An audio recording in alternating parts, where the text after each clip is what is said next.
Hi guys, welcome back to my YouTube space where I talk about lifestyle, travels, and random reaction.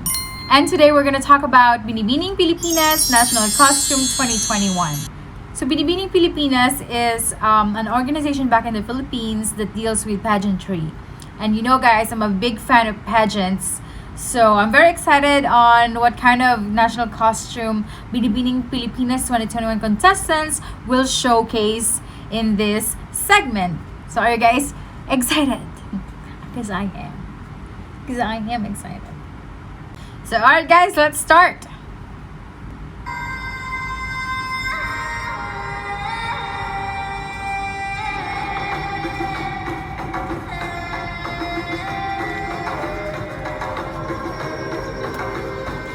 Beautiful. The Philippines. Ako si Binibining 1 Samantha Pandillo mula sa Sinilangan ng Mga Bayani, Cavite.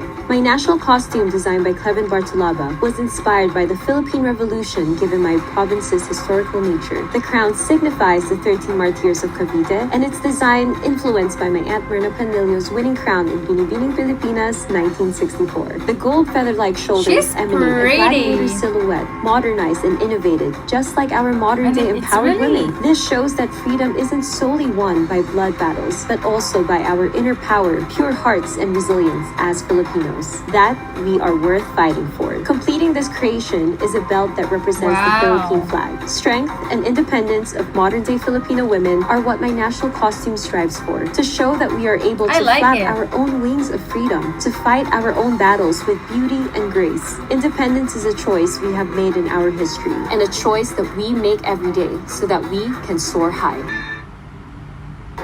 Bang Bang. This design was inspired by 1900s photos of the indigenous tribes in northern Luzon. It showcases the vibrant and wealthy tradition of the tribes when it comes to clothing. The indigenous tribes in northern Luzon have maintained their distinctive culture, including their traditional clothes lavishly adorned with precious beads and stones. To promote patriotism and support craftsmanship and intricacy with their indigenous fabrics, the designer used blue, red, and yellow shades, which can also be seen in the Philippine flag. The fabric was meticulously weaved in Baguio City and made by Easter Weaving Room with a design of Bang Bang, a term coined in northern Luzon which means butterfly. Claro and Recto had once wisely observed that a people was set apart by its common experiences. A Filipino had no identity with. I am a big fan of the Maria Clara inspired costume or the Santo Niño inspired costume. So and because it's big, it's like grandiose. That's why I really like this kind of like costume. People's history. The costume depicts and is inspired by the image of the child Jesus Santo Niño. Santo Niño de Tondo Parish lies at the very heart of Tondo, Manila, which has been a significant part of the Philippine history for centennial of generations. The church is one of the earliest churches established by the Spanish friars in Luzon, and the image is believed to be the second oldest venerated image of the child Jesus in the Philippines, a significant symbolism of Filipinos embracing the Catholic faith. Star-shaped Christmas lantern, Pampanga! traditionally made of bamboo and paper. It represents the Star of Bethlehem, which guided the three wise men to the manger where Christ the child was born. In the yesteryears, the lighted parol illuminated the paths of the Filipino during the ritual dawn masses of the Yuletide season. Today, it does not only symbolizes the victory of light over darkness, it is also a testament of the Filipino people's resilience. Mabuhay! Mabuhay! Opak! The beads again.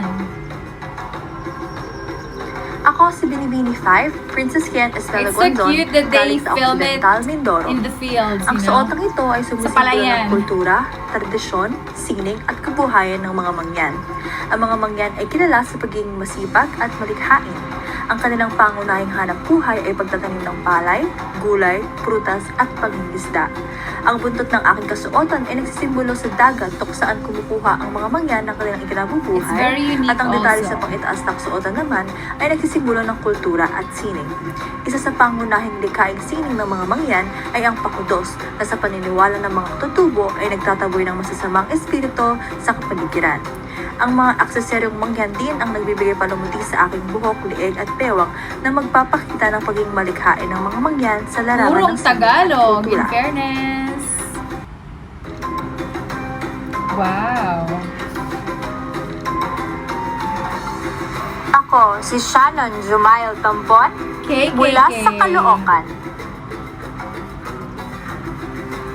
I just wanted to let you know, guys, that KKK, it's a different symbol in the Philippines. It's more on unity. This is during the Spanish time, the regime, that we have the KKK. It's not the international KKK. I think that has a different meaning. Just wanted to tell you that. In fairness, beautiful. Where's she from?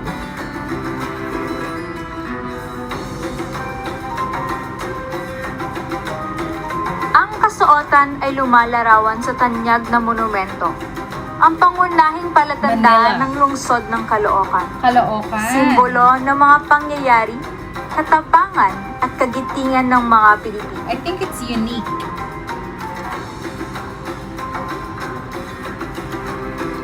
Ang modernong kasuotan ng lakambini ng Caloocan ay hango sa kasuotan ni Andres Bonifacio, na hawak ang tabak at bandila ng katipunero.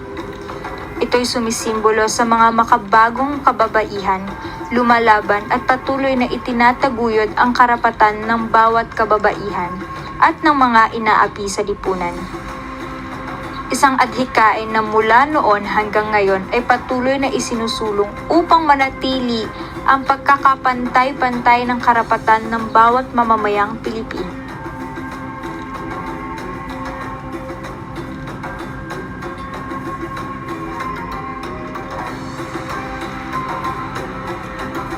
Fairness, it's very unique.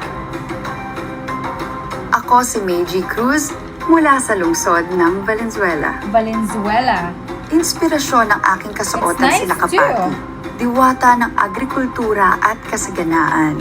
Simbolo ng mapagkalingang ani.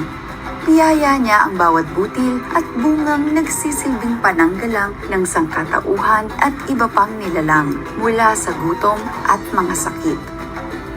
Samantala, ang mga pakpak ng tutubi ay simbolo ng I like bagong the background simula. music. Nagpapaalalang laging may pag-asa sa gitna ng mga pagsubok. She can be a Imahe naman ng storyteller. iba't ibang uri ng ibon ang aking putong. Sapagkat tulad ng kanilang sigla sa paglipad, tayo rin ay may laya at kapangyarihang tugisin ang ating mga pangarap. Tiyaga at pangangalaga, yan ang kinakatawan ng aking mga kumikinang na dambuhalang She looks puto. like a Tisa Mga Manalo. gawi Am I at right? pag-uugaling taglay nating mga Pilipino, susi sa ating bawat tagumpay. Sa kabuuan, ang aking trahe ay kombinasyon ng likit ng mga pinong puntas, tibay ng tansong metal, karilagan ng perlas at Swarovsking mga kristal. Wow, Isang mabini makata. kasuotang tanging Poet. isip at mga kamay lang ng malikhaing Pilipino ang makagagawa. Ngunit ito'y higit pa sa pagiging kasuotan. Ang aking trahe ay simbolo ng aking dangal, ng aking pusong binibini, ng aking dugong Filipina. Very good.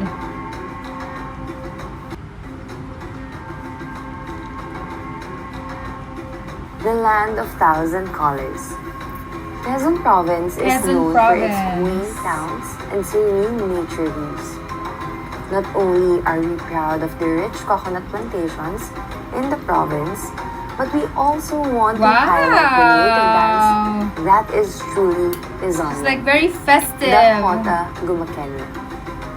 It's very Quezon is beautiful. also famed for the celebration of the Philippines' most And she's colorful really beautiful harvest also. festival, Really beautiful. Pahiyas.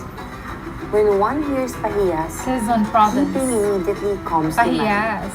It is a reflection of our farmers' gratitude for a very bountiful harvest. Kaya, tara na sa napakamakulay na lalawigan ng Quezon. She's really pretty. I like her. Who's this? Where's she from?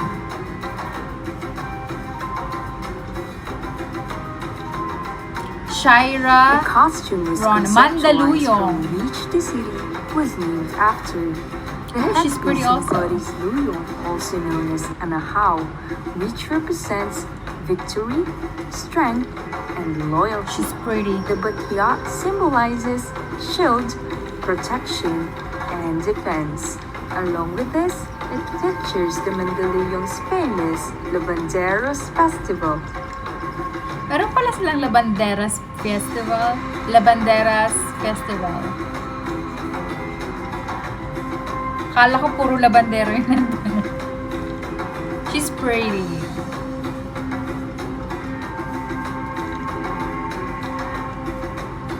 Ako si Binibining Maureen Monteng, galing sa Padre Garcia, Batangas. My national costume is a reflection of history, culture, and the resources that has made Batangas an economic It's very power. nice and unique Evidenced also. by the Kalatagan Pond, Wow. Batangas antedates the Hispanic influence as it has already thrived as small lacanantes scattered in its plains and high grounds. Long before the Spanish colonization, these lacanantes were already producing their own food like rice It's and like she's having a hard coconuts. time to talk in This Tagalog. costume strives to incorporate these historical and cultural dimensions into a stunning masterpiece, a fashion statement that tells the past, present, and future of the beautiful province. Batangas stands resilient, having experienced both volcanic Wow. eruption and the pandemic. This is a reminder of the hero in each and every Batangueño, rising Batangueño. despite all adversities. A mystical starry monarch-inspired costume that is depicted as a fowl with colorful wings and tail. The magnificent yellow modern Filipiniana gown that represents the color of hope and It's joy also- amidst it's the also crisis cute. that the world is facing now. Sari Embellished Manok. with Sari jeweled Manok has been Sari-Manok used for patches a lot of on times the bodies already of in the the gown, pageant. adorned through the famous and unique embroidery technique in Bukawi, Bulacan, called Bulacan again. Pedineta.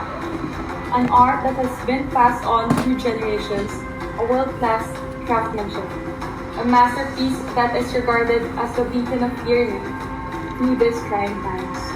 A modern, mythical, and cultural Mythical. Filipiniana ensemble It's so by the cute. renowned Filipino designer It's a Paolo very good Bianco. combination. This is your Filipiniana Binibini design. 11, Bianco Luis Marcelo from Bukawi, Bulacan. Ah, the Philippine Arena is there actually. Oh, okay. Ako si Cinderella Feo Beniera, galing sa lungsod ng ginintuang pagkakaibigan at pintuang daan ng Hilagang Mindanao, Cagayan de Oro, Misamis Oriental. Look at that! She looks like a mermaid! Oh, that's so cute. Legend has it that Cagayan de Oro is resting on the back of a giant goldfish. This is the mythical Goldfish. inspiration of my national costume, a fitting tribute to the Oro as a gentle creature. This ensemble is composed of over 10,000 glittering pieces with dominant spangles, denting the golden coconut called kuyabis, abundant in Misamis Oriental, and the namesake of its festival that celebrates good harvest. Accentuating the piece as a crown, an homage to Birhen Sakota, She's who pretty protected the also. city from invasion. I like that. This is Cagayan de Belleza Oro. del Oro, beauty of gold. This is Binibini Alexandra Rosales, number 13, from the province of Laguna. Laguna! This traditional costume is made out of 100% indigenous material.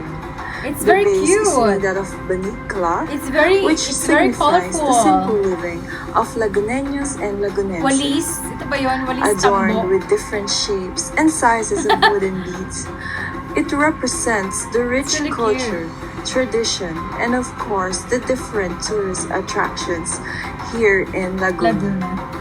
The fluorescent colors represents the grandest festival, which is Anilag, Ani ng Laguna Festival. This is celebrated yearly every March as a form of thanksgiving to our Almighty God for the bountiful harvest from the Laguna lakes to the rice fields really and beautiful. farms. She's Mabuhay ang Laguna! Christine Beatriz Del Josef Elizarta, Binibining 14, proudly representing Padada, Davao del Sur. Davao del Sur. Paglalakbay. Provinsa is a traditional sailboat inspired by the Moro and Sama Bajau tribe. Wow! It's a Philippine symbol that signifies migration and the colorful traditions from the island of Mindanao. With this creation, I carry the heart and soul of the tribe, their aspirations, and the hopes and dreams behind each unique hand-loomed embroidery made by Mindanao weavers. Family values are a big attachment to the Binta, as it provides means of livelihood and transport for each clan. And just like overseas Filipino workers, we leave no one behind when it comes to our loved ones. And this design is a story of ingenuity of the Filipino people, a symbol of courage, hope, and the resilience that lies within our nation. Ako si Binibining 15, Karen Lori Mendoza, galing sa Iloilo City. Uy, Iloilo! My national costume is inspired by Bulalakaw, I am from the Iloilo, Visayan ang deity Ilongga. of illness and pestilence. Bulalakaw! Bulalakaw is believed to be a mythical bird with fiery feathers. According to the myth, Bulalakaw is a thin boy wearing a bird-like headdress, or even a genderless deity. This deity is worshipped by Babaylans and can be appeased by performing necessary rites and rituals. Bulalakaw visits Very the huge. I'm a big fan of the huge costume. There's also a superstition know, for when it's children huge, when a those comet darts into the efforts, sky, Those children guest should costumes are not point at it, easy.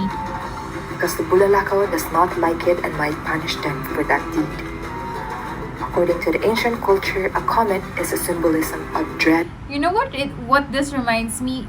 Rabia Mateo's national costume in Miss Universe 2020. I wish she should have just used that one because it's really amazing too, and that represents her town, Iloilo. And a harbinger of doom, and also a messenger of the gods. Ako po si Binibining Kimberly Ledesma Piques mula sa bayan ng mga Makata, Balagtas, Talawigan ng magagandang hilagat magigiping na bayani, Bulacan. Kinikilala bilang reyna ng mga kapistahan sa Pilipinas, ang Flores de Maria o Flores de Mayo na pinapaniwalaang nagsimula sa Bulacan, noong 1865. In fairness. Ang kasuotang ito ay obra ni Marvin Garcia na malinaw na nagpapakita sa pagkamalikhain ng mga Bulakenyo. Pinalilibutan ng daan-daang bulaklak at mga batong kristal na kumakatawan sa alhasan ng may kawayan na lalong pinatingkad ng magarbong kinayas na kawayan ng singkaban na isang anyo ng tradisyonal na arkitektura. Ako si Binibini 17, Hannah Constantino Arnold, galing sa probinsya ng Masbate. A national costume reminds us of important pages of our history. She's so pretty. The beautiful islands where we come from. Oh, I like the stories of our ancestors. And the unparalleled artistry of our people. As a young girl, the colors, music, and dances of our country. She looks like she's brought giving so much joy to my curious eye. Look at that. And so began my love for the Bulaklakan Festival. Hand painted, hand embroidered, and covered in petals to gracefully give honor to our Virgin Mary. Just like a flower blooming in time, Louis Pangilinan embraces the artisanal spirit of the costume. She's having a hard time speaking Tagalog also. Progress, dignity, and celebration, which also defines a Filipina. She's pretty. Ako ang inyong Binibini number 18, Maria Ruth Erica Queen, mula sa lalawigan ng Nueva Ecija. Nueva Ecija. Bigas, Oh, nice. kanin, palay. This attire is more than just a representation of my province. The fully sequined body with palay embossed beads and beaded trails paints the picture of a Nice. prosperous rice field. It's amazing that every costume has its own story. That is why I love watching this also, because it brings you back to the culture of Filipinos, of the Philippines, you know. I think that is the essence of national costume anyway, but it's amazingly made and the girls are representing it very, very good.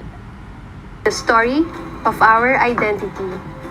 From the farmers who till the land, to the workers who reap the fields, to the people who prepare our meals. Palay is more than just a crop. This is the identity of the Philippines. It represents hardship during planting and tranquility during harvest. It represents life, passion, dedication, and the strong Filipino spirit of never-ending determination. Ako si Binibining 19, Gabriel Basiano, galing sa Burongan City, Eastern Samar. My costume is called the Golden Kalesa.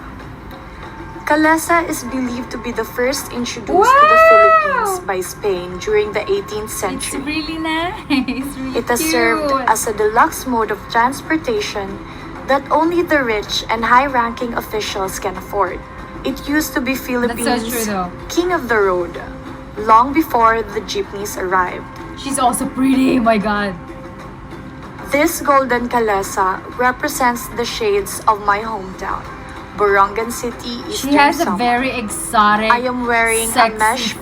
bodysuit that is embellished with thousands of golden Burongan Swarovski City. crystals. Oh, The carriage is adorned by hand-woven mat and most commonly known as bani, one of the major products of my province. Golden Kalesa.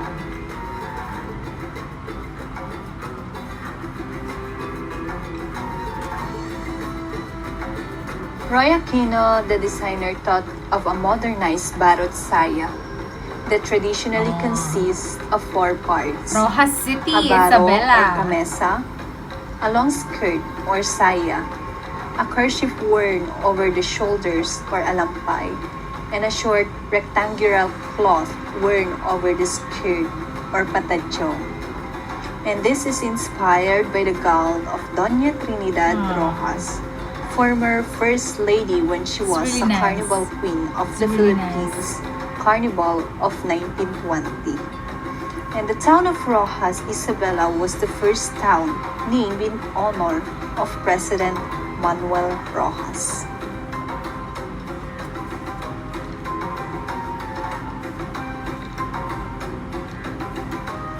Do you guys have your favorites already? Because I think I have.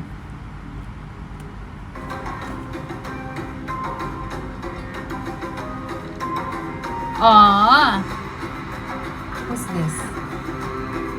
What? Together with my team, Karina we wanted to Carino. highlight the La natural Union! riches from the sea, one of the main sources of income by the people in my province.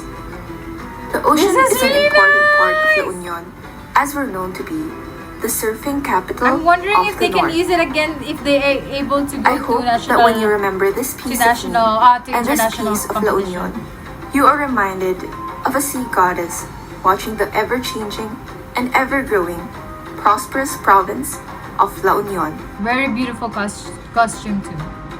Very unique.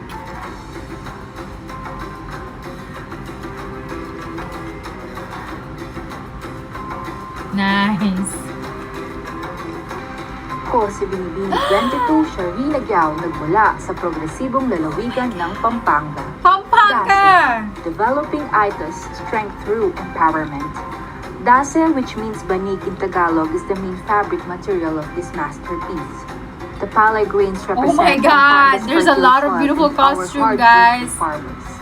The crown symbolizes the devotion and high spirituality of Pampanga's patron saint, the miraculous Virgen de los Remedios. Pampanga, she looks like a place full of love and a place full of dreams. There may be Miriam the toughest time when Kiambao. the Kapampangan region was devoured by calamities. Serenity was lost, but the pride It's really and nice. joy remained in Pampanga's every really nice. Kapampangan's heart, which regained who we truly are. Strong-willed, intense, willing to extend hands to build unity, and I am a Kapampangan. She's Pag beautiful, marawi ko, no? Kapampangan ko. Ako si Jasmine Di Makulangan, hali sa probinsya Nin Albay. This costume is named Daragang Magayon or Beautiful Maiden. Daragang Magayon. This is an Bicol, interpretation of the Albay. female protagonist from the legend of Mount Mayon. The fire surrounding Binibini 23 is as scorching as the passion between star-crossed lovers Magayon and Panganoron. Their fiery love might have ended in tragedy, but it led to the rise of the crown jewel of Albay, a befitting costume for Albay's reigning festival queen. Very beautiful also. Oh my god. How do you guys judge this? La Luz de la Paz. This national costume reflects the light of peace in the midst Pampanga of the again! current global Angeles darkness. City! This light of peace is represented by a traditional Christmas symbol in Angeles City, the distinct Parul Angeles, Oh my god! which forms the base of the costume. Characterized by its simplicity yet intricacy in design, this local lantern traces I'm its so origin proud. in the century-old tradition of Lubenas They ng have a Pasko, really good the costume. culmination of a 9-day prayer vigil leading to the Christmas day. This is the same symbolic light that guided the local farmers in attending the Mass at dawn before proceeding to their field works. This tradition extended to the present generation as Simbang Gabi. One symbolic intention Simbang Gabi, of this lantern procession, where the Jejemon fish, comes out. which represents prosperity, is depicted by the lame fabric details that resemble the fish scale. Nabasa na ng mga Jejemon This pag masterpiece Simbang Gabi na. aspires to bring hope and prosperity Hindi po ako Jejemon. as the world anticipates for the most wonderful time of the year, Only Filipinos can Christmas understand season. what's Jejemon. Yaku po y Maria Francesca Taruk, Menibatan, ng siyudad ni Angeles, Pampanga. Ang daming magaganda sa Pampanga, ha?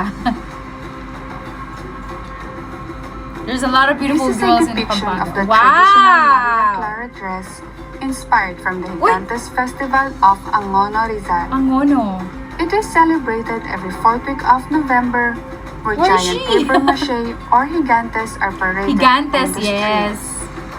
A fusion of the Maria Clara and Gigantes, using the framework and the massiveness of the Clever. Gigantes under the Wow, Maria she's Clara behind dress. it.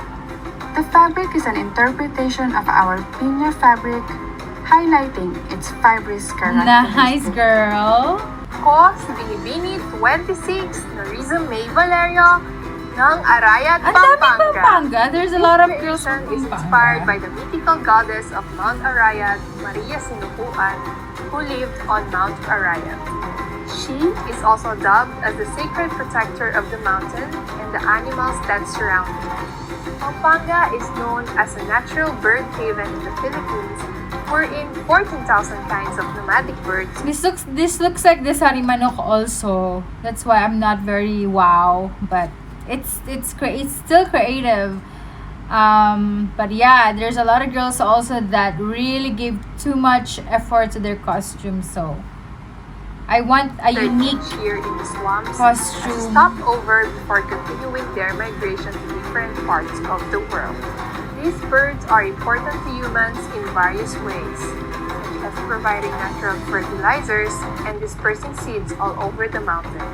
This goddess characterizes kindness among animals and generosity to its inhabitants. This ensemble is a magnificent symbolism of the rich and colorful heritage of Pampanga. I am a female centurion, demonstrating heroic qualities of the Philippines, bravely leading our century, Oriental depicted by Mindoro. Roman costumes, tunics and vivid metallic embellishments that have been It crafted doesn't look by like local so artisans Filipino in the though. harbors of Paeta Laguna. This reclaimed and recycled wire ensemble symbolizes women's ability Oriental to exhibit Mindoro. our courage and stand up for our rights and core feminine values. I mean, possessing as much strength, determination, and fortitude as any man, I am willing to take she's up so arms sexy and though. fight for a cause with relentless perseverance. Ako si Binibini 27, Rochelle Women, mula sa Oriental Mindoro. Because for example, if I look at that right now, it doesn't look so Filipino to me. I don't know if it's just me, or am I missing something in Oriental Mindoro culture that I don't know. Maybe that's what it is. But yeah, she's so sexy and I love her smile, but the costume is not for me. Oh, hey Pearl. Pearl of the Orient, designed Pearl by of the Michael Barassi. Pearl of the Cerulean Orient. is the water that drapes the archipelagic province of Romblon, and this deep sky blue hue hides within its chest pearls, pure, incorruptible, and wise as the queen who wears this attire. Miss Romblon wears the color of the waters that surround the province of Romblon, the stretches of white sand beaches, which are arguably one of the best in the world. Adorned with pearls from her head to toe, she flaunts the serene beauty of these jewels of the seas and the elegance they signify. I have my favorites Above her already. head is the oyster shell Let's see that if there's hides more. this lustrous gem, representing the hidden wisdom cultivated through years of toil, pressure, and hard work. One Miss Romblon wears loud and proud.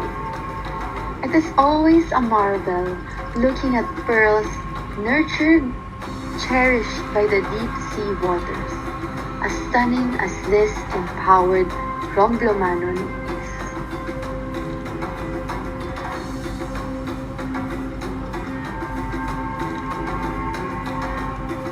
Binibini 29, Alexandra Faith Garcia, lungsod ng Olongapo, lalawigan ng Zambales. Zambales! Ulo ng Apo, the symbolic name where the city started. The Dove Warrior is a costume inspired by the piece engraved by Apo in Beautiful! Olongapo, who was beheaded by treacherous tribe members. I love In the pearls. hand is the ulo ng Apo, which empowers the maiden to call for peace in everyone. The ideology of the headpiece worn came from the Dove Monument found in Olongapo City. A rallying cry is shouting shout for justice and fairness to all. The Dove Warrior calls for She's every pretty, modern though. Filipina to be the symbol of I peace, love the like Apo. embellishments on the wrist. The Queen of Philippine Sultans, Bulaklatin. I am wearing a costume inspired by the famous Filipino sultans, Bulaklatin. The designer of this national costume, Miss Porceviana, came up with the idea using vibrant colors to represent the joyful Beautiful. culture of the Filipinos. The body of this costume is a Filipiniana butterfly sleeves adorned with precious pearls from the South Sea. Spanish lace were used for the top fabric, and the flamboyant skirt is filled with flowers to signify festivity and glamour.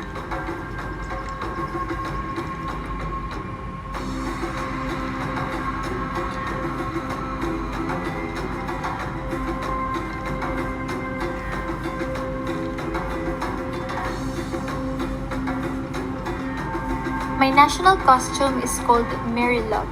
Wow. This was made to pay tribute to our Mother Mary, who has been our rock amidst the recent Wow! This Alpha girl! eruption. She's so We pretty. chose to wear something that will signify the strength and hope of all Batangueños, especially people of Agoncillo who were greatly affected by the The recent red catastrophe. is I such carry with beautiful me the gold. whole Wow! diversity, same with what most of the families have carried. This is during the I'm a big fan of big national costume, but this one is not as big, but elegant and beautiful.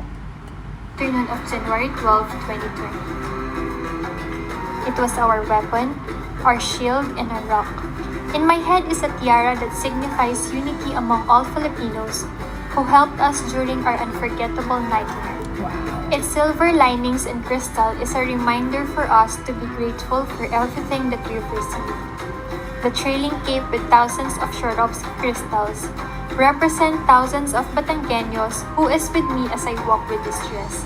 Each step I take is a step closer in resurrecting our faith that one day soon we will be triumphant once more. We also chose the color red as a manifestation of the burning desire of all Batangueños to rise from the ashes. It's very beautiful. I think that's my favorite. The most favorite. But it's so hard to judge right now, guys. Ako si Binibining 32, Oh! Lastian Ines Caro, galing sa lungsod ng Tagum. Waling-waling, soon my impeccable skills to be worn by Binibini, showcasing the culture and fashion of Mindanao, celebrating the beauty of the Philippine flora, representing the grace, strength, and essence of a Filipina. This couture creation is proudly made by Mindanaoan couturier and beadmaster Mark Joseph Sayed to exemplify that the Filipina beauty is more than what meets the eye. Filipina beauty has become transformative, that it has broken stereotypes and beauty standards, and that Filipina beauty mirrors culture, experience, substance, authenticity, and life. A binibini is a waling-waling, highly coveted, majestic, and one of a kind. Ako si Binibining 33, Bellatrix Stan, galing sa Zamboanga City. Oh, wow! Subang, Zamboanga. full moon worship of the Subanans. A creation that mirrors the rich culture of the first inhabitants of the Zamboanga Peninsula. Princess Nayak, a royal princess of the tribe Subanen, the daughter of Subanen King Timway Saragan. She is a reformed royal princess who travels regularly from one location to another to clear more forest hills.